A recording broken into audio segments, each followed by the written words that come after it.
Impossible à toi. Alléluia, Tu es celui qui sait parler au cœur, qui sait parler au vie. oui. Alléluia. Tu es celui qui dévoile les mensonges du diable. Parce que tu es la lumière. Si, Seigneur, c'est toi qui dévoiles. Seigneur, et ta lumière, elle éclaire nos cœurs. Merci pour ta grâce. Seigneur, viens te révéler ce soir. Amen. Dans chaque cœur, dans chacune des vies. Tu connais, Seigneur, chaque personne qui est venue ici ce soir. Alléluia, que la gloria, Seigneur. Tu connais chaque vie, Seigneur. Seigneur, viens te révéler, Seigneur. Viens, Seigneur, dans ta grâce, convaincre de péché. Alléluia. Seigneur, viens créer dans leur cœur la repentance, Seigneur. Amen. Seigneur, viens les délivrer du péché, Seigneur. Au nom de Père, Jésus. nous attendons à toi, Seigneur. Nous ne voulons pas que ce soit une réunion de plus, mais nous voulons te voir au milieu de nous, Seigneur. Si, Seigneur, on a besoin de toi. Seigneur, prends toute la place, Seigneur. Alléluia, Christ. Prends Amen. toute la place, Seigneur. Touche les cœurs, Seigneur. Alléluia. Bénis ton serviteur que tu t'es choisi. Si, bénis le Seigneur. Seigneur, accorde-lui ton onction, Seigneur. Nous entendons à toi, Seigneur, parce que nous savons que sans toi, nous ne pouvons rien faire. Que ton nom soit béni et glorifié, Seigneur. Amen. Merci Seigneur pour ces moments. Alléluia, Christ. Je me Amen. joins à la prière de mon frère. Ton Église est là, Seigneur, devant toi. Si, Et Seigneur. merci pour ton amour, Seigneur. C'est ton amour encore, Seigneur, mon Dieu, que Alléluia. tu permets encore cette réunion ce soir dans cette cité de Penta. Seigneur, merci pour les âmes que tu as attirées, Seigneur, dans ce lieu. Merci, Seigneur, parce que tu les attires à la repentance. Si, Seigneur. Merci pour toutes les personnes qui vont être à l'écoute de ta parole, Seigneur. Que ce soit ici, que ce soit dans leur maison. Et je te prie, Seigneur, d'ouvrir leur cœur, d'ouvrir leur entendement, d'ôter le voile qu'il y a sur leurs yeux et qui voient resplendir l'évangile de gloire. Alléluia. Merci, Amen. Seigneur, parce que tu es là.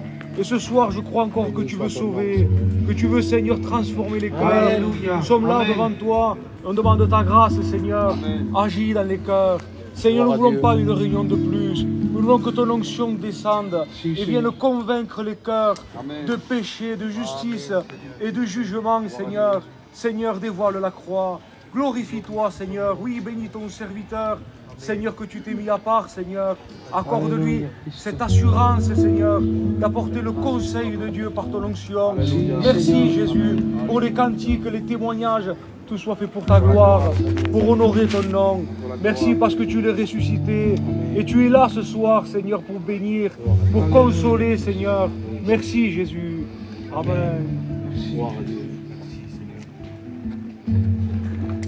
Alléluia. Dieu notre Père, Dieu du ciel et de la terre. Seigneur, dans le nom glorieux de ton Fils Jésus, Alléluia, Christ. c'est dans la louange, Seigneur, et dans l'adoration, Alléluia. Seigneur, que je viens devant toi dans cette soirée. Alléluia. Proclamer, Seigneur, la victoire de Christ à la croix. À toi la gloire et Tu as ouvert, Père, les écluses des cieux. Et tu as Béni dit, soit voici Dieu. mon Fils. Seigneur, et nous te louons, et nous t'adorons, et nous te demandons dans cette soirée, roi de gloire, de faire descendre, Seigneur, encore, Seigneur, ta grâce dans cette soirée. Seigneur, que ta grâce remplisse, Seigneur, encore et encore les cœurs. Alléluia. Seigneur, que tu viennes, roi de gloire, répandre, Seigneur, ta gloire, te Amen, manifester, Seigneur. Seigneur, au travers de ton serviteur, roi de gloire. Et merci, Jésus. C'est à toi et à toi seul que revient toute la gloire, Père. Merci, Amen. Jésus. Alléluia. Voilà, on a aussi une requête de prière pour un enfant. Et on va prier le Seigneur parce que vous savez, on a un Dieu qui ne change pas. C'est le Dieu qui guérit. C'est une vérité, la parole de Dieu le proclame à plusieurs reprises. Nous avons entendu, nous avons vu que Dieu a guéri des personnes. Et nous continuons de le croire parce qu'il ne change pas, il reste le même. Alors on va prier le Seigneur. Je vais demander à un frère de prier pour cet enfant. Que Dieu soit glorifié. Patin, tu pries, mon frère? Notre Père et notre Dieu, nous te prions parce que tu es le Dieu vivant et vrai. Alléluia, Christ. Tu es celui qui s'est révélé dans nos cœurs à travers ton Fils Jésus-Christ. Alléluia, Christ. Seigneur, et tu nous accordes cette assurance par ta parole Alléluia. qu'à la croix du calvaire, ton Fils Jésus, Seigneur, a vaincu le péché, Amen. a vaincu le monde, a vaincu le diable, mais a aussi vaincu la maladie. Alléluia. Seigneur, tu es venu pour Tu es le sauver vainqueur, l'humanité. Seigneur, mon Dieu. Tu es venu guérir ceux qui ont le cœur brisé. Tu es venu pour sauver les malades. Alléluia. Nous voulons te demander grâce ce soir de glorifier ton nom, de manifester ta gloire à travers la guérison de cet enfant. Amen. Seigneur, que cela serve Gloire à Dieu. de témoignage pour la gloire de ton nom. Oui, Seigneur. Et que le monde sache, Seigneur, que tu es le Dieu vivant qui marche au milieu de ton peuple. Nous te demandons grâce au nom de Jésus et pour ta seule gloire, Seigneur. Alléluia. Amen. Gloire à Dieu. Alléluia. Que Dieu soit glorifié de ce que Dieu nous permet encore une fois de pouvoir être en contact à sa parole, devant sa présence. C'est une grâce que Dieu nous accorde à chacun de nous d'être devant lui et devant sa présence. C'est pas de partout qu'on peut être devant sa présence. C'est pas de partout qu'on peut entendre la parole de Dieu. Mais là, tu es dans le bon endroit pour pouvoir écouter la parole de Dieu qui peut te donner la vie éternelle, qui peut pardonner tes péchés à cause du sacrifice merveilleux de Jésus-Christ. Alléluia. Alors on va continuer, on va chanter des chants à la gloire de Dieu. Ya no tienes que esperar, ya que un ángel descienda para mover las aguas del estanque. Alléluia. Ya no tienes que esperar, hoy tu vida cambiará porque hoy se mueve las aguas del estanque, porque el maestro llegó, el que ofrece la sanidad. Las aguas se mueve, se mueve, se mueve y no se detendrá. Se mueven las aguas en este lugar. Se mueven las aguas en este lugar. Se mueven las aguas en este lugar. Se mueven las aguas en este lugar. Se mueve, se mueve, se mueve. Se mueve, se mueve, se mueve. Se mueve, se mueve, se mueve en este lugar. Se mueven las aguas en este lugar.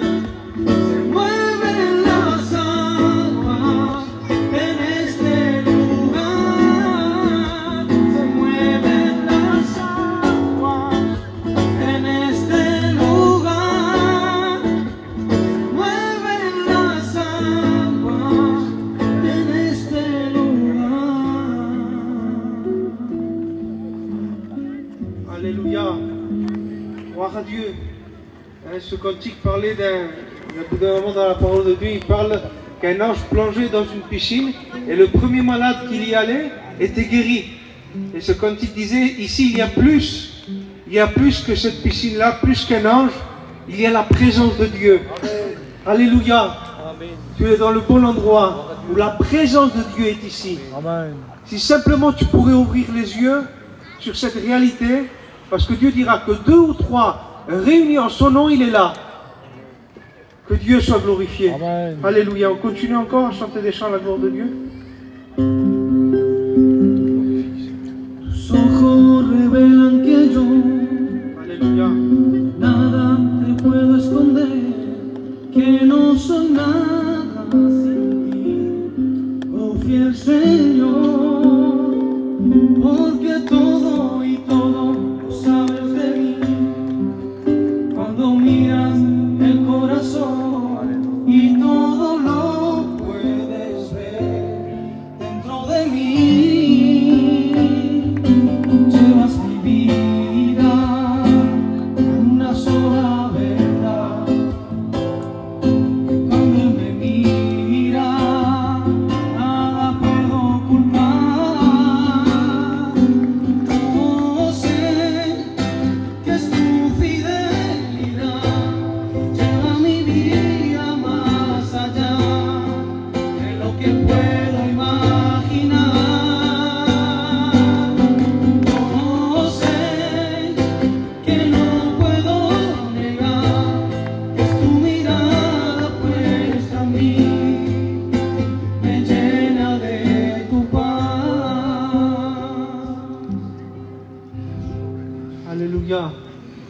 une réalité.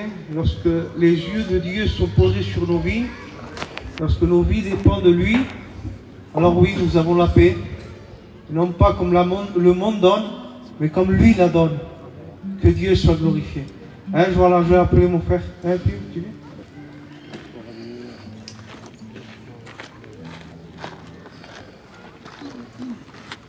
Que Dieu soit béni. Je suis heureux de témoigner ce soir. Gloire à Dieu. Je vais vous raconter une expérience que j'ai faite l'année dernière, au mois d'avril l'année dernière. J'ai eu rendez-vous à un docteur suite à des douleurs sur le côté du ventre. Et quand j'arrive chez le docteur, il me fait une échographie et il m'envoie directement faire un scanner d'urgence. Je dis qu'est-ce qu'il y a? Il me dit je peux pas vous dire encore, faites un scanner et remontez. Je fais un scanner, je remonte et les résultats sont pas bons. Je ne sais pas lire la feuille du docteur, mais je vois myriade de métastases, de nodules. C'était un cancer de stade 4. J'avais le côlon qui était touché. J'avais une myriade de métastases. Pour ceux qui ne savent pas ce qu'est une myriade, c'est des milliers de métastases dans le foie. Et voilà, donc dès que j'ai appris ça, on est monté sur Paris, j'ai réussi à avoir un rendez-vous. 2 jours après, on était sur Paris. Et quand je suis arrivé sur Paris, j'ai eu rendez-vous avec le docteur. Et le docteur m'a dit on va vous prendre d'urgence, on va vous faire des examens. Et elle m'a dit, mais elle me fait rentrer dans son bureau et quand elle me parle, elle me dit mais il faut vous attendre à Dieu. Donc un docteur qui vous parle comme ça, déjà c'est pas normal, enfin, c'est pas que c'est pas normal, mais c'est rare quoi. Donc ils me font les examens. Je descends 2-3 jours après faire un examen plus approfondi. Et quand je fais l'examen, je me réveille et je vois le docteur et je lui dis alors docteur. Il me dit ben, avec beaucoup de chance et beaucoup de courage, ça peut le faire. Mais la façon qu'il m'a annoncé ça, pour moi ça voulait dire qu'il n'y a plus rien à faire. C'est compliqué. Mais je savais que j'avais un grand Dieu. Je savais que mon Dieu pouvait me guérir. Donc j'ai commencé, ils m'ont fait directement de la chimio. 2-3 jours après j'ai fait des chimios. Et toutes les 3 semaines je montais sur Paris pour faire des chimios. Et puis quand on me parlait, les chrétiens ils me disaient t'inquiète pas, Dieu contrôle tout. Et à plusieurs reprises pendant 5-6 mois j'ai entendu ça. T'inquiète pas, Dieu contrôle tout, Dieu contrôle tout. Donc je savais que Dieu contrôlait tout. Et puis un jour il y a eu une réunion d'évangélisation au local. Et ils ont fait un appel pour les malades. Et j'ai senti qu'il fallait que je me lève. Je me suis levé. Et quand les serviteurs ont commencé à poser les mains sur moi, j'ai senti une forte douleur, mais énorme. Limite à leur dire arrêtez, arrêtez. Je ne peux plus, tellement la douleur était forte. Je suis allé m'asseoir et je savais que quelque chose s'était passé. Je le savais. J'étais convaincu que quelque chose s'était passé. Puis j'ai continué mes traitements et tous les 3 mois je faisais un contrôle. Et fin septembre, le docteur est venu me voir et il m'a dit « Monsieur Rey, vous êtes en rémission complète ». Rémission complète, ça veut dire que pendant 5 ans, si vous n'avez plus rien, ben c'est fini quoi. Et j'ai témoigné début janvier que j'étais en rémission complète. Et en témoignant, j'ai dit que si des choses revenaient, je savais que Dieu pouvait encore les enlever. Amen. Et 3 mois après, j'ai refait encore un contrôle et j'ai quelques métastases qui sont venues au foie. Donc ils sont revenus, il y en avait, à la base il y avait une myriade, et là il n'y en a que 5 ou 6. Et j'ai demandé à Seigneur, j'ai dit Seigneur, je témoigne que tu m'as guéri, mais il y a des choses encore qui sont revenues. Et une fois un serviteur est venu me voir et il m'a dit, je lui ai posé la question, je lui ai dit pourquoi je témoigne que Dieu m'a guéri, mais il y a des choses qui sont revenues. Et il m'a dit, tu sais, des fois Dieu nous laisse des traces, pour nous tenir et pour nous rappeler d'où il nous a sortis. Amen. Donc là, je continue quelques traitements, mais qui ne sont pas forts du tout. J'avais perdu 17 kilos, j'en ai repris 20. Donc voilà, c'est une question de temps. Dieu m'a guéri. Voilà. Mais je vous promets que si je n'aurais pas eu Dieu, un cancer stade 4, je crois que je ne serais pas là en train de vous témoigner. Donc n'attendez pas qu'il vous arrive quelque chose. N'attendez pas. Dieu est grand, Dieu est vivant et Dieu guérit encore. Amen.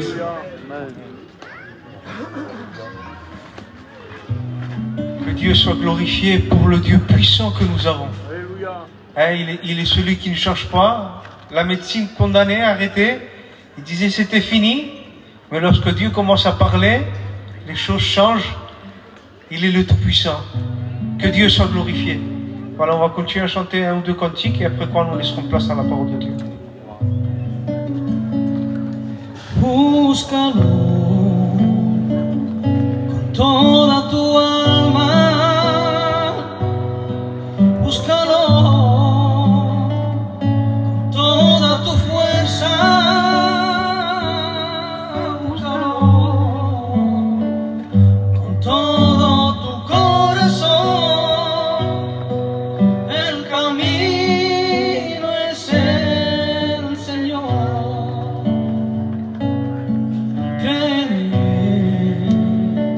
El camino de la vida, cree en él, el camino de la verdad, y con su gran poder nueva vida te dará, él te dará la libertad. Aleluya. Tus ojos abrirán ya la luz de su palabra y no estarán más en las tinieblas. Y será posible conocer la vida eterna. Tus ojos se abrirán ya la luz de su palabra y no estarán más en las tinieblas. Y será posible conocer la vida eterna.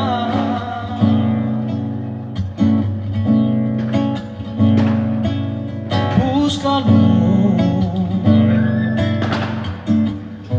toda tu alma, búscalo toda tu fuerza, búscalo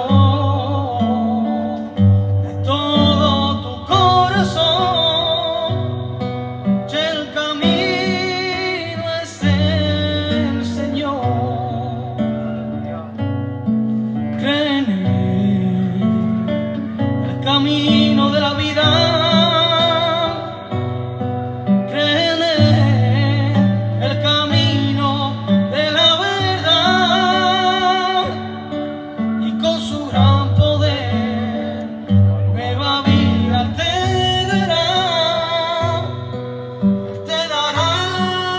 la libertad.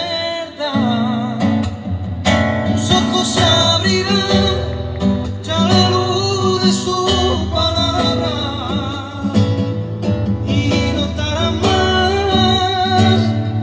en las tinieblas.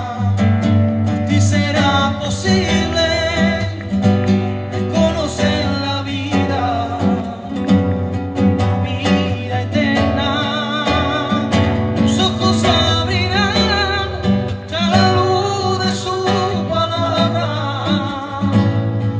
y no estarán más en las tinieblas. Y será posible conocer la vida eterna. Alléluia. Que Dieu soit glorifié. Je pense qu'on va prier le Seigneur et on va laisser place à la parole de Dieu. Je vais demander à mon frère Jordi. Tu pries, mon frère? Nous voulons te remercier, Seigneur. Et nous voulons te remercier parce que tu nous honores de ta présence. Seigneur, merci pour ton onction. Merci parce que ton onction brise le Alléluia. joug. Et nous te prions, notre Père et notre Dieu, de te manifester. Merci pour la prédication de la croix. Merci pour ce message de salut. Seigneur, saisis ton serviteur. Oigne-le de ton esprit. Accorde-lui les dons les meilleurs, Seigneur. Seigneur, viens disposer les cœurs. Nous te remercions, notre Dieu, dans le nom de Jésus. Amen. Amen. Gloire à Dieu. Nous voulons remercier le Seigneur encore une fois ce soir de ce que plus que d'une prédication ou un homme qui prêche, il y a au milieu de nous la présence de Dieu. Si la présence de Dieu ne serait pas là, ça serait simplement qu'un message que vous entendrez. Certaines déductions de la vie, certaines facettes de la vie peut-être, mais il n'y aurait pas de solution. Mais ce soir, je voudrais attirer votre attention avant toute chose, car autrement, ces moments ne serviraient pas à grand-chose.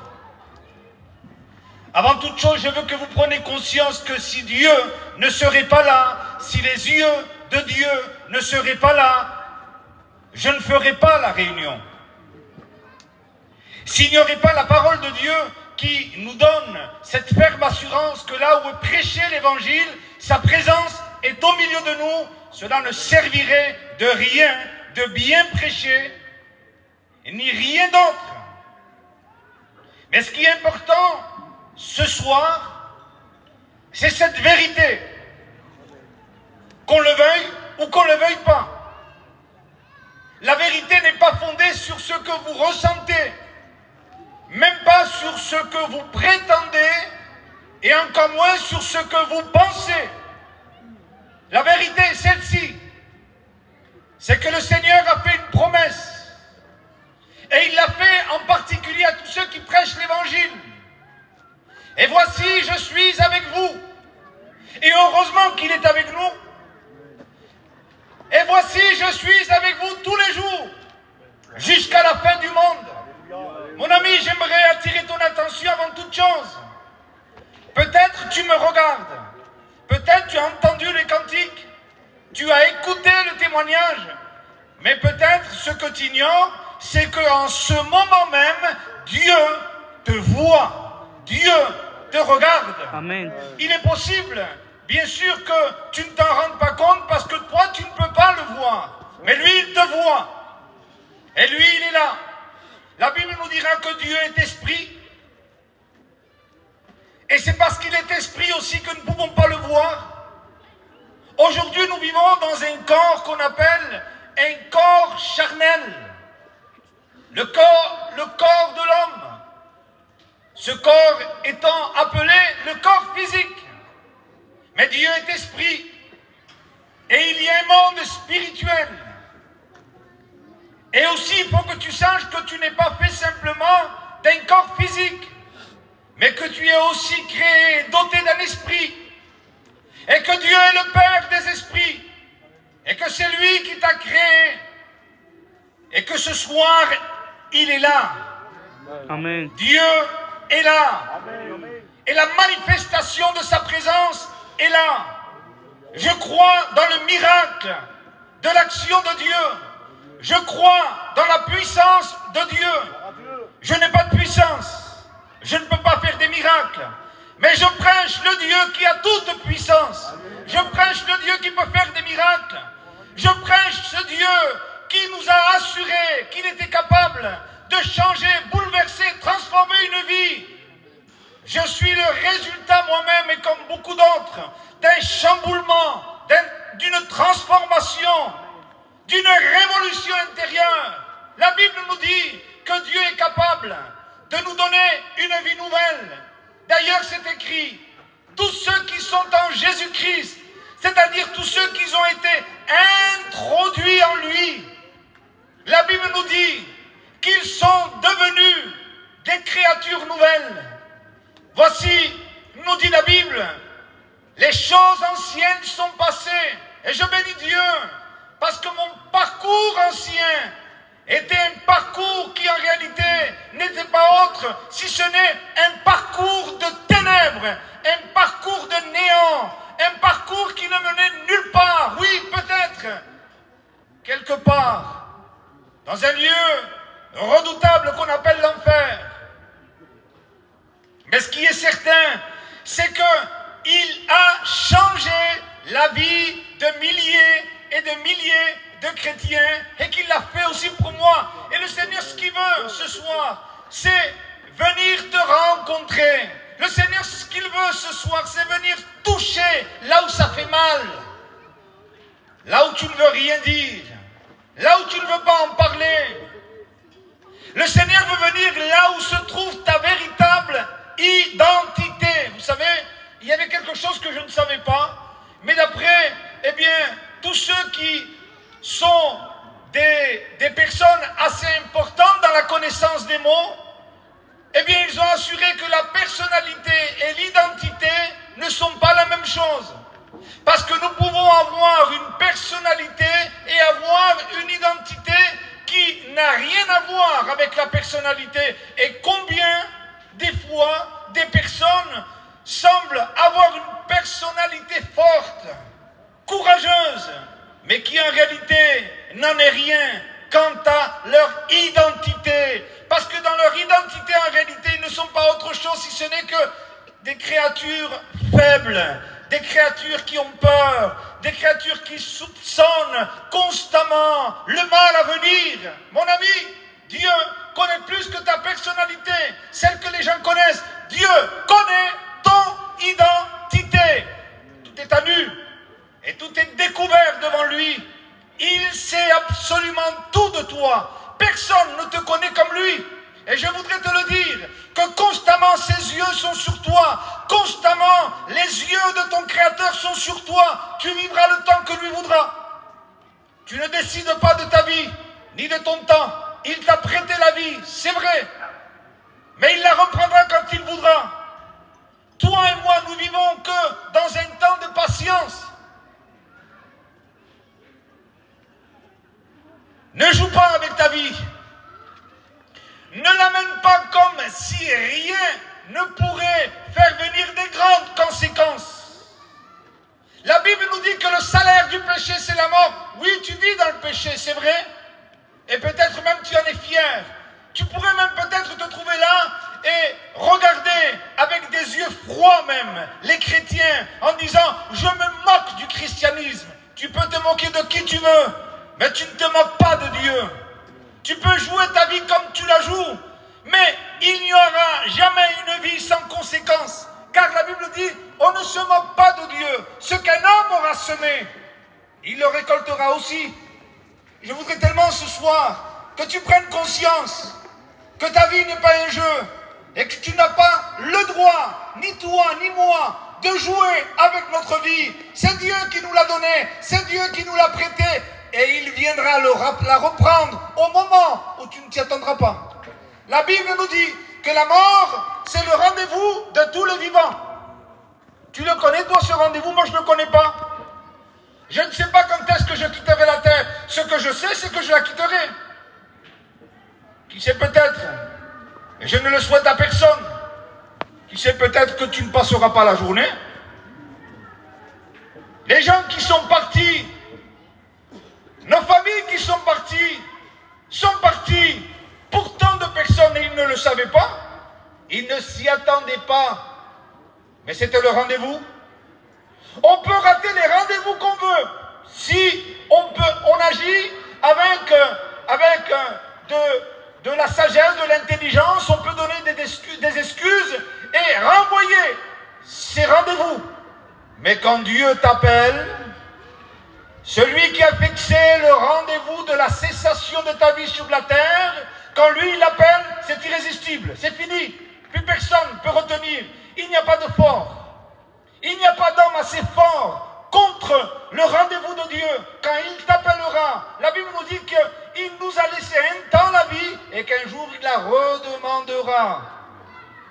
Vous savez, les gitans ont une forme de mots des fois qui disent « Oui, je serai là si Dieu le veut ». Eh bien, regarde avec beaucoup plus de profondeur ces mots, parce que c'est vrai. Hein? La Bible le dit, certaines personnes font des projets et ils se disent « Demain nous ferons, demain nous trafiquerons ». Quand Dieu veut, il arrête tous tes projets. Quand Dieu veut, il arrête tous tes trafics, parce qu'il est Dieu. Je voudrais que tu saches une chose, tu es aussi faible que moi. Tu n'es pas plus fort que moi. Tu dois partir comme moi. Tu dois quitter la terre comme moi. C'est ton rendez-vous. La Bible nous dit qu'il est réservé à l'homme de mourir une seule fois. Il n'y a pas une seconde chance pour vivre. Mais il est réservé à l'homme de mourir une seule fois. Après quoi?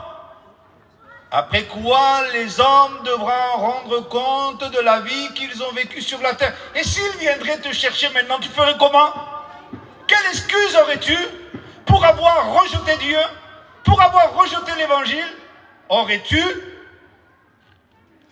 l'audace, la prétention de croire que tu pourras marchander avec Dieu? Aurais-tu le droit, aurais-tu l'audace de croire que tu peux tromper Dieu, que tu peux faire croire à Dieu d'autre chose si ce n'est la vérité profonde? Ses yeux, la Bible nous dit, sont comme une flamme de feu. Il n'y a pas de voile qui tient devant lui, tout brûle devant lui, parce que tout, absolument tout, est su de toi. Il sait tout de toi. Ne sais-tu pas que même tes jours sont comptés? C'est écrit dans la parole de Dieu. Et que la Bible nous dit même que l'homme n'en saurait même pas en dépasser les limites. Au mois d'août, je fais 46 ans. Eh bien, si Dieu a dit tu n'arriveras pas à tes 46 ans, eh bien, j'y arriverai pas. Parce que mes jours sont comptés. Tes jours sont comptés. Et comme moi, tu ne sais même pas quelle est la largeur de ta vie, quelle est la longueur de ta vie. Tu ne sais pas. Une chose, tu sais, oui, c'est que peut-être demain, tu ne seras pas là. Comme moi. Mon ami, Dieu est là. Et il te regarde. Et je me sens dans l'obligation de te dire que Dieu te parle avec autorité ce soir. Ne te moque pas de lui. C'est sérieux, Dieu. Moque-toi quand tu vois un film à la télé, si tu veux. Moque-toi peut-être, je t'encourage pas, mais tu peux le faire de certaines personnes, mais surtout jamais de Dieu. Amen. C'est trop grave. Il est un Dieu juste qui ne peut tenir le coupable comme un innocent. Si tu es coupable de révolte, si tu es coupable de péché, si tu es coupable de rejet, il ne peut pas te traiter autrement. Il te traitera avec ce que tu es. Je voudrais vous rappeler quelque chose ce soir. C'est que le Créateur des hommes, c'est Dieu. La Bible nous dit dans Genèse au chapitre 2 au verset 7 que l'Éternel Dieu forma l'homme de la poussière de la terre et il souffla dans ses narines un souffle de vie et l'homme devint une âme vivante. Il est dit dans un autre passage que Dieu dit, faisons l'homme à notre image et selon notre ressemblance. Verset 27, Dieu créa l'homme à son image. Il créa l'homme à son image et il créa aussi la femme à son image. Il t'a créé à sa ressemblance. Il t'a créé à son image. Tu n'es pas n'importe qui. Tu n'es pas un arbre. Tu n'es pas une étoile. Tu n'es pas les choses qui ont été créées, bien qu'elles soient merveilleuses. Tu es beaucoup plus que ça, toi. C'est pour cela que tu n'as pas le droit de vivre comme tu veux. Il y en a qui disent, moi, j'ai le droit de vivre dans le péché. Qui t'a dit ça? Qui c'est qui t'a dit que toi, tu avais le droit de tromper, voler? Qui t'a dit que toi, tu avais le droit de parler mal? Qui t'a dit ça? Il n'y a que Satan pour dire ces choses-là. Mais Dieu ne t'a jamais permis de vivre dans le péché. Absolument jamais. C'est interdit par Dieu. C'est déshonorant pour Dieu. C'est offensant pour Dieu. Tu sais ce que c'est être offensé? C'est quand on te blesse. C'est quand on a des attitudes et des mots qui font du mal. Et la Bible nous dit que les hommes sont ceux qui ont offensé Dieu. Ta façon de vivre a provoqué de l'offense chez Dieu. Ne crois pas que Dieu soit insensible. Il est sensible à chacun de tes mots, à chacun de tes pensées, à chacune de tes actions. Et il veut te dire que cela l'offense à l'intérieur. Parce que tu as été créé à son image et tu n'as pas le droit de vivre comme tu vis. L'homme, la Bible nous dit qu'il a été créé à la ressemblance de Dieu. Ce qui veut dire tout simplement que l'homme, eh bien, il a en lui une conscience, tout comme Dieu, qui est conscient d'être Dieu. Les hommes sont conscients d'être des hommes. Tu sais très bien que tu n'es pas autre chose si ce n'est qu'un homme, une femme. Un animal ne peut pas avoir cette conscience. Je disais hier, alors que nous étions au quartier de la cité Soleil, un arbre non plus n'a pas de conscience. Pourquoi? Parce qu'ils n'ont pas été créés à l'image de Dieu. Mais toi, tu es conscient que tu es un homme. Et si tu es créé à la ressemblance de Dieu, tu as aussi un état moral. Comme Dieu a aussi un état d'âme en ce qui concerne la moralité. Tu sais ce qui n'est pas bon et tu sais ce qui est bon. Tu sais ce qui est honteux et tu sais ce qui a de l'honneur. Y a-t-il de l'honneur en respectant tout le monde? Tous ceux qui peut-être sont en deuil, de se défoncer avec de l'alcool ou avec des drogues? On va dire c'est honteux. Mais bien sûr que oui, parce que tu es doté de morale comme Dieu. Écoute bien, je te dirai autre chose qui est important aussi. Si tu es créé à la ressemblance de Dieu, alors tu es un homme, une femme dotée de conscience. Tu sais que tu es homme, tu sais que tu es femme. Tu sais que ce qui est bon et tu sais ce qui est mauvais. Mais tu es aussi doté de liberté. Ça veut dire qu'il n'y a pas un seul homme, une seule femme qui soit irresponsable de ses actes. C'est toi qui veux vivre comme ça. Ne dis pas c'est à cause de l'un et de l'autre. Dieu t'a créé d'une façon formidable. Tu es libre. Tu es libre de te repentir, te réconcilier avec Dieu, comme tu es libre aussi de lui tenir tête. Tu es libre de renvoyer l'appel de Dieu, tu es libre. Tu n'es pas un robot, mais tu es doté de liberté. Je voudrais ce soir que vous compreniez quelque chose. Que quand Dieu a créé l'homme, il ne l'a pas créé sans but. Il n'a pas créé l'homme et il l'a renvoyé comme ça et il lui a dit débrouille-toi. Bien sûr que non. Dieu a créé l'homme, non pas pour que l'homme vive comme il veut, mais que l'homme vive comme Dieu veut. Alors Dieu le plaça dans le jardin et il nous a dit que Dieu lui demanda de le cultiver. Il lui demanda aussi à l'homme de remplir la terre. Il y a tant de choses que Dieu a demandé à l'homme parce que l'homme n'a pas été créé sans but. Dieu a créé l'homme avec un but. Je voudrais te dire, mon ami, que tu n'as pas été créé pour vivre comme tu veux. Dieu a des projets pour toi. Dieu a des plans pour toi. Amen. Et Dieu voudrait que tu rentres dans ces plans, sinon c'est la catastrophe pour ta vie. Or, les gens choisissent leur vie, ils choisissent leurs plans, ils se font des plans, ils se font même des suspens. C'est des aventuriers. Dieu ne veut pas d'aventuriers. Dieu veut des hommes et des femmes qui rentrent dans les plans de Dieu. Écoute bien ça. La Bible nous dit que Dieu a des plans de bonheur. Dieu a des plans merveilleux pour toi. Amen. Dieu a quelque chose d'honorable. Dieu a quelque chose de concret. Dieu a quelque chose de durable pour toi. Non pas simplement sur la terre, mais pour toute l'éternité. Car un jour, nous rentrerons dans l'éternité.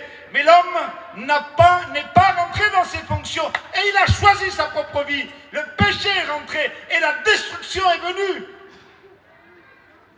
Tous les hommes et toutes les femmes qui choisissent leur propre vie sont destinés à l'égarement et à la destruction.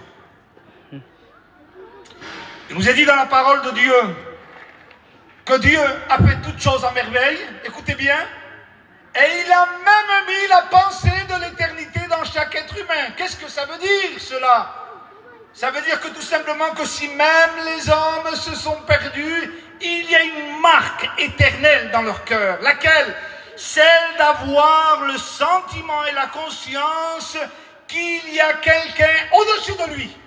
Et celui qui est au-dessus de lui, c'est celui qui a créé toutes choses. Or, la Bible nous dit, dans le psaume au chapitre 53, du haut des cieux, Dieu regarde les fils des hommes pour voir s'il y a quelqu'un qui le cherche. Mon ami, ce que tu ressens à l'intérieur, ce vide que tu ressens, ce sentiment de savoir qu'il y a quelque chose de supérieur. Oh, il ne faut pas s'adresser à n'importe qui, il ne faut pas y aller voir des voyantes. Vous savez, je le dis pour moi, et sans vouloir blesser personne, on avait coutume chez moi d'invoquer ceux qui étaient partis et qui étaient décédés. La Bible nous défend de le faire parce que cela n'apporte aucun profit, ni aucune délivrance, ni aucune bénédiction. Mais je veux dire par là, il y a un sentiment chez l'homme qu'il y a quelque chose qui est supérieur à lui. Mais celui qui est supérieur à l'homme, c'est Dieu. Tu as besoin de Dieu. Amen. Tu n'as pas besoin d'une religion. Or Dieu, puisqu'il a mis ça dans ton cœur, il ne te demande pas de courir après les choses de cette terre. Il ne te demande pas de courir après l'argent, après le péché, après les loisirs de cette vie. Il attend que tu le cherches. Et le texte nous dit, du haut des cieux, Dieu regarde les hommes. Parce qu'il te regarde. Il dit, mais il n'y en a aucun qui le cherche. Pas même un seul. Il est écrit dans la parole de Dieu que Dieu, c'est lui qui, finalement, a mis dans le cœur de l'homme, dans le livre des Actes des Apôtres, chapitre 17, il nous est dit comme cela, que Dieu a voulu que les hommes le cherchent, et qu'ils le cherchent de toute leur force, de tout leur cœur, bien qu'en tâtonnant, parce que les hommes sont dans les ténèbres, ils ne voient pas, mais qu'ils cherchent Dieu. Pourquoi? Parce qu'en lui est la vie, le mouvement et l'être. Tu as besoin de la vie. Amen. Sans Dieu, nous ne faisons qu'exister. Sans Dieu, nous ne faisons que vivre un mensonge. C'est pas vrai. Mais la Bible nous dit que parce qu'il y a ce sentiment-là, alors ce sentiment-là, Dieu veut qu'il impulse l'homme et la femme à le chercher, même s'ils ne voient pas. Parce qu'il est dit comme cela, Dieu n'est pas loin de chacun de nous. Ah mon ami, Dieu n'est pas loin de toi. Il n'est pas loin de toi. Il n'est pas loin de toi, mais il est près de toi. Peut-être toi tu as le sentiment qu'il est loin, mais il n'est pas loin, il est près de toi. La Bible nous dit qu'il est tellement près que si nous l'invoquons, il dit qu'il vient se rapprocher de nos cœurs pour rentrer à l'intérieur de notre vie. C'est écrit dans la parole de Dieu. Écoute-moi bien, parce que l'homme devait le chercher, et parce que l'homme ne l'a pas cherché, je vais finir bientôt. Il nous est dit que Dieu alors a envoyé son Fils. Et il nous est dit comme cela, le Fils de l'homme, c'est-à-dire Jésus, est venu chercher et sauver ceux qui étaient perdus. Écoute-moi bien, nous on ne l'a pas cherché. Et parce que nous on ne l'a pas cherché, alors Dieu est venu nous chercher. Vous voulez plus d'amour que ça? C'est lui qui fait le premier pas. Alors que nous l'avons offensé, alors que nous avons péché contre lui, alors qu'en réalité c'est nous qui vivons mal, comme il nous a vus dans l'incapacité de le trouver, alors il est venu nous chercher. Ce soir il est là. Amen. C'est pas un pur hasard que tu sois là. Il t'a attiré. Il est venu te rencontrer. Écoutez, je vais bientôt finir, laissez-moi juste 3 minutes. Il y a eu un homme dans la parole de Dieu qui a choisi aussi, d'après Jésus, une vie différente de celle que son père aurait voulu qu'il ait. Et la Bible nous dit que le plus jeune dit à son père, donne-moi la part de mes biens, je m'en vais, je vais vivre ma vie. Et Jésus disait ça tout simplement parce qu'il y avait des gens, finalement, qui vivaient leur propre vie. Alors il nous a dit qu'il a tout ramassé, qu'il est parti dans un pays éloigné. Ah, cela nous rappelle énormément la position de l'homme qui s'est tellement éloigné de Dieu. Mon ami, tu es loin de Dieu. Je le répète, mais Dieu n'est pas loin de toi, c'est toi qui es loin. Ça paraît contradictoire. C'est toi qui es loin, lui il n'est pas loin. Vous savez, des fois vous pouvez être avec quelqu'un, vous lui parlez, et vous dites, mais il n'est pas là. Oui, parce que son esprit vagabonde. C'est toi qui vagabonde beaucoup avec ton esprit, mais lui il est près de toi, c'est toi qui es loin. Mais lui, ce soir, il est près de ton cœur. Et il nous a dit qu'il est parti. Et alors qu'il est parti, et qu'il a vécu sa vie comme il voulait, il lui est arrivé cette tragédie qui arrive à tout le monde, celle de se sentir dans le besoin. Écoutez, on dirait que c'est là, particulièrement, où Dieu se manifeste. Vous savez, il y a eu un homme qu'on appelle Job, et qui a dit un jour, après une tragédie dans sa vie, tellement grande, disons-le, mais il a dit, je maudis le jour de ma naissance, que le jour où un mâle est né, Le concernant, il dit qu'il soit dans l'oubli, qu'il n'existe pas. Il maudissait sa naissance. La tragédie dans laquelle il passait le faisait s'exprimer de cette façon. Maudit soit le jour où je suis né. Oh, il y a tellement de personnes qui à un moment donné aussi, à cause du péché, à cause de la vie, à cause de ce que ce monde lui a apporté, il se sent, elle se sent détruit, jusqu'à même dire, maudit soit le jour où je suis né. Qui n'a jamais dit un jour, jamais je n'aurais voulu naître. Oh, tu ne l'as pas choisi. C'est Dieu qui l'a choisi. C'est Dieu qui a choisi le jour de ta naissance. Parce que Dieu a des plans pour toi. Et Dieu a des plans pour toi ce soir. Et la Bible nous dit qu'à ce moment-là, cet homme rentre en lui-même. Parce que la souffrance nous permet d'arrêter de vagabonder et de se mettre à l'évidence de la réalité. Il sentit que le péché l'avait détruit et il se sentait, écoutez bien, seul. Oui, parce que c'est seul que Dieu vient nous rencontrer. C'est jamais en groupe.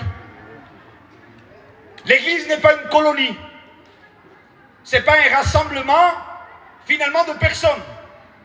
Mais c'est particulièrement un endroit où, personnellement, nous rencontrons Dieu. L'expérience du salut est une expérience personnelle. Là, seul, il est rentré en lui-même. Il y a eu un homme qu'on appelle Jacob, et qui aussi, la Bible nous dit, est arrivé dans une tragédie à sa vie. Cette tragédie l'a fait se sentir seul. Peut-être que toi, ce soir, tu te sens seul. Tu es avec tes amis, mais tu te sens seul. Tu es avec tes enfants, mais tu te sens seul. Tu es avec ta compagne et tu te sens seul. Tu es finalement entouré, mais intérieurement, tu te sens seul. Et c'est précisément à ce moment-là qu'il vient rencontrer les hommes. Et Jacob est là. Et alors qu'il est seul, lui aussi, il commença à chercher Dieu. Alléluia. Mais c'est Dieu qui a provoqué ça. C'est Dieu qui a mis ce sentiment. Et là, d'un seul coup, il s'est réveillé. Et il a dit, je ne te laisserai pas tant que tu ne me bénis. Et là, il y a eu un combat entre sa vie intérieure et ce Dieu qu'il cherchait parce qu'il avait besoin. Peut-être tu es comme ça ce soir. Tu te sens seul. Mais le moment est venu que tu tournes tes yeux vers lui. Dieu lui dévoila tout son cœur en lui posant une question alors qu'il le cherchait. Comment tu t'appelles? Et cet homme va dire, comment je m'appelle? Je m'appelle Jacob. Tu t'appelles Jacob? C'est Dieu qui lui dit, comment tu t'appelles? Parce que son nom dévoilait une identité intérieure. Qu'est-ce que ça voulait dire, Jacob? Le trompeur. Comme si Dieu lui disait, tu as trompé tout le monde. Mais vois-tu, devant moi, tu ne me tromperas pas. Moi, je connais ton cœur. Et il faut que tu viennes devant moi avec la clarté, avec la lumière, avec repentance. Dis-moi-le, qu'à moi, tu ne peux pas me tromper. Tu as peut-être trompé les gens avec un sourire, avec une façon de faire. Mais à moi, tu ne me trompes pas. Ce n'est pas une attaque. C'est ce qui nous permet de rentrer dans une rencontre avec Dieu et dans une véritable réconciliation. Je m'appelle Jacob. Oui, je suis Jacob. En voulant dire, oui, j'ai trompé tout le monde et je me suis trompé moi-même. Alors, l'ange lui dit, désormais, tu ne t'appelleras plus Jacob, mais tu t'appelleras Israël, ce qui veut dire prince. On n'est pas rien quand même, les humains. Nous avons été créés à la ressemblance de Dieu. Ce qui a été déformé par le péché peut être renversé par la puissance de Dieu. Parce que Jésus-Christ est venu détruire les œuvres du diable. Et tout ce que le diable a construit dans ta vie et qu'il t'a appauvri et qu'il t'a rendu même trompeur de toi-même et trompeur des gens peut être renversé si tu viens dans la lumière et que tu lui dises, voilà, je suis un pécheur, j'ai péché contre le ciel et contre la terre, toi tu me connais, j'ai pu tromper les gens, mais toi je ne peux pas te tromper. Alors Dieu dit, Eh bien, parce que tu es venu dans la vérité, parce que tu es venu dans la transparence, je peux changer ton cœur. Mon ami, ne fais pas le fort devant Dieu. Ne fais pas la forte devant Dieu. Viens tel que tu es. Viens avec ton cœur pécheur. Viens en face de la sainteté de Dieu.